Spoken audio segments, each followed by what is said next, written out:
आज हम पातंजल योग दर्शन की सरल व्याख्या प्रारंभ करते हैं। अथ समाधिपादः अथ योगानुशासनम। इस सूत्र में महर्षि पतंजलि ने योग के साथ अनुशासन पद का प्रयोग करके योग शिक्षा की अनादिता सूचित की है और अथ शब्द से उसके आरंभ करने की प्रतिज्ञा करके योग साधना की कर्तव्यता सूचित की है। इस प्रकार के योग शास्त्र के वर्णन की प्रतिज्ञा करके अब योग के सामान्य लक्षण बतलाते हैं। योगश चित्त वृत्ति निरोधः। चित्त की वृत्तियों का निरोध, सर्वथा रुक जाना ही योग है। इस ग्रंथ में प्रधानता से चित्त की वृत्तियों के निरोध को ही योग नाम से कहा गया है। तदा द्रष्टुः स्वरूपेवस्थानम।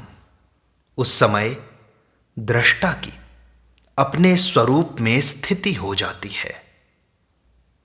जब चित्त की वृत्तियों का निरोध हो जाता है उस समय दृष्टा आत्मा की अपने स्वरूप में स्थिति हो जाती है, अर्थात वह कैवल्य अवस्था को प्राप्त हो जाता है। क्या चित्त वृत्तियों का निरोध होने के पहले दृष्टा अपने स्वरूप में स्थित नहीं रहता? इस पर कहते हैं वृत्ति सारूप्यमितरत्र।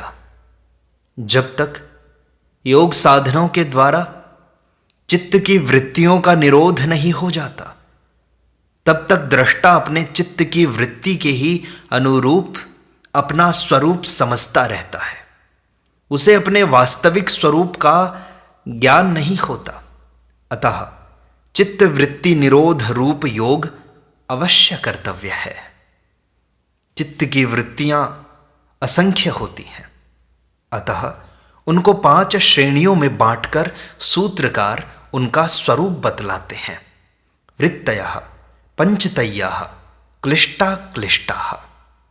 ये चित्त की वृत्तियां आगे वर्णन किए जाने वाले लक्षणों के अनुसार 5 प्रकार की होती हैं तथा हर प्रकार की वृत्ति के 2 भेद होते हैं।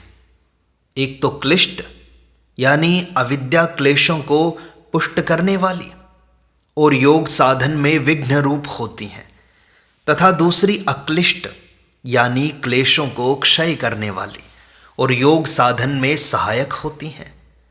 साधक को चाहिए कि इस रहस्य को भली भांति समझकर पहले अक्लिष्ट वृत्तियों से क्लिष्ट वृत्तियों को हटाए, फिर उन अक्लिष्ट वृत्तियों का भी निरोध करके योग सिद्ध करे। उक्त 5 प्रकार की वृत्तियों के लक्षणों का वर्णन करने के लिए पहले उनके नाम बतलाते हैं। प्रमाण, विपर्यय, विकल्प, निद्रा, स्मृतयः। प्रमाण, विपर्यय, विकल्प, निद्रा, स्मृति, ये 5 वृत्तियां हैं। इन 5 के स्वरूप का वर्णन स्वयं सूत्रकार ने अगले सूत्रों में किया है। प्रत्यक्षानुमानागमाः प्रमाणानि। प्रत्यक्ष, अनुमान और आगम, ये 3 प्रमाण हैं। पहला प्रत्यक्ष प्रमाण।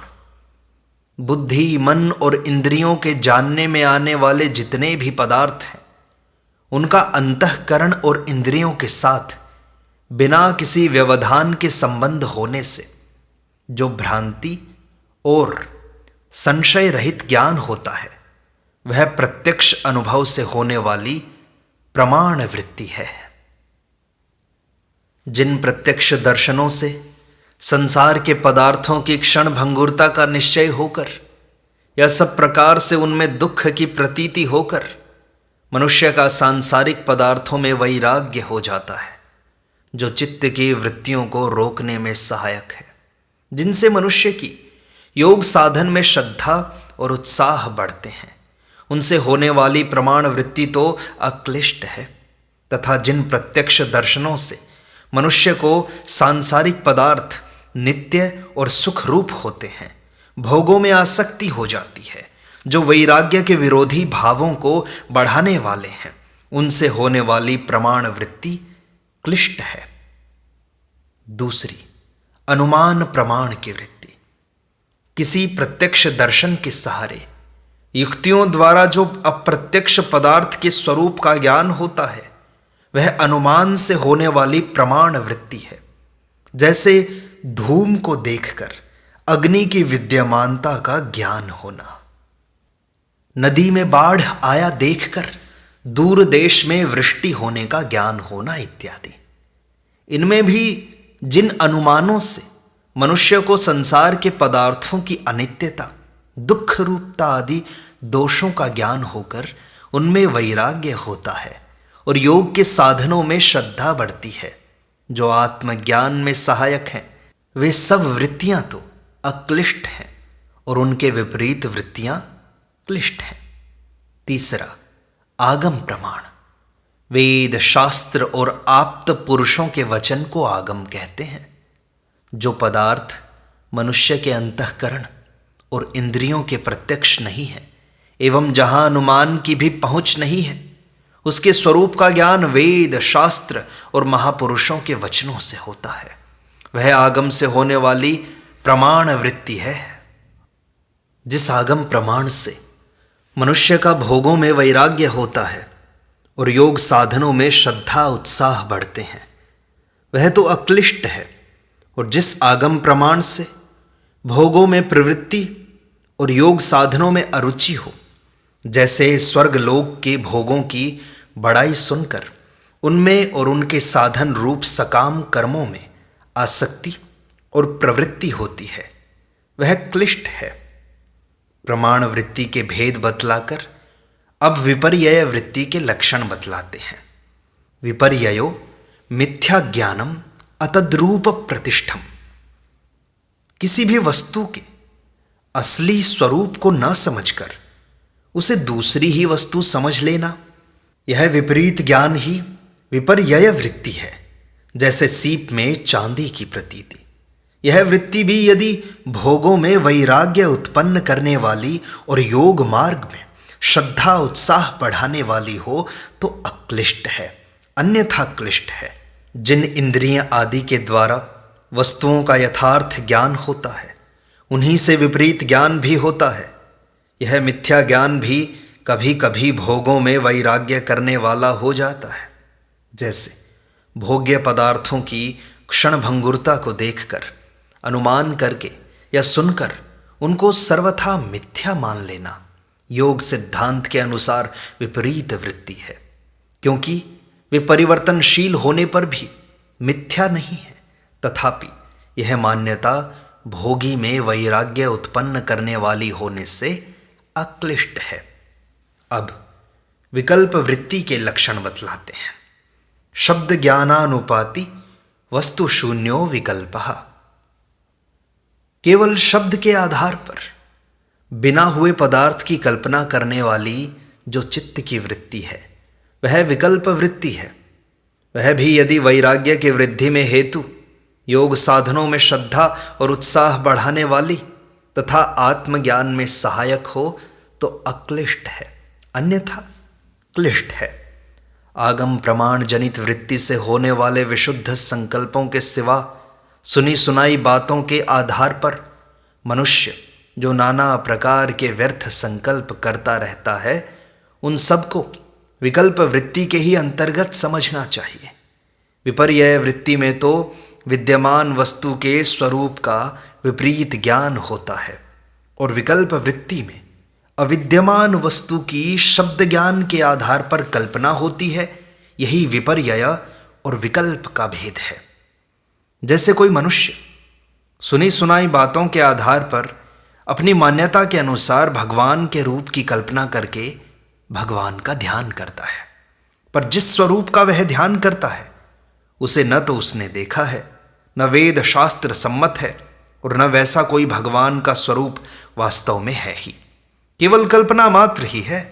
यह विकल्प वृत्ति मनुष्य को भगवान के चिंतन में लगाने वाली होने से अक्लिष्ट है। दूसरी, जो भोगों में प्रवृत्त करने वाली विकल्प वृत्तियां हैं वे क्लिष्ट हैं। इसी प्रकार सभी वृत्तियों में क्लिष्ट और अक्लिष्ट का भेद समझ लेना चाहिए। अब निद्रा वृत्ति के लक्षण बतलाए जाते हैं। अभाव प्रत्ययालंबना वृत्तिर निद्रा।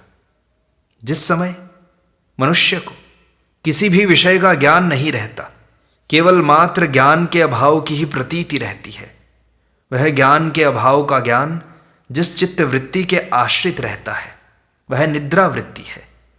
निद्रा भी चित्त की वृत्ति विशेष है। तभी तो मनुष्य गाढ़ निद्रा से उठकर कहता है कि मुझे आज ऐसी गाढ़ निद्रा आई जिसमें किसी बात की कोई खबर नहीं रही। इस स्मृति वृत्ति से ही यह सिद्ध हुआ कि निद्रा भी एक वृत्ति है, नहीं तो जगने पर उसकी स्मृति कैसे होती। निद्रा भी क्लिष्ट और अक्लिष्ट दो प्रकार की होती है। जिस निद्रा से जगने पर साधक के मन और इंद्रियों में सात्विक भाव भर जाता है, आलस्य का नामो निशान नहीं रहता, तथा जो योग साधन में उपयोगी और आवश्यक मानी गई है वह अक्लिष्ट है। दूसरे प्रकार की निद्रा उस अवस्था में परिश्रम के अभाव का बोध कराकर विश्राम जनित सुख में आसक्ति उत्पन्न करने वाली होने से क्लिष्ट है। अब वृत्तियों में अंतिम स्मृति वृत्ति के लक्षण बतलाए जाते हैं।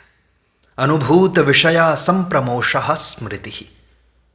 उपर्युक्त प्रमाण, विपर्यय, विकल्प और निद्रा, इन चार प्रकार की वृत्तियों द्वारा अनुभव में आए हुए विषयों के जो संस्कार चित्त में पड़े हैं उनका पुनः किसी निमित्त को पाकर स्फुरित हो जाना ही स्मृति वृत्ति है।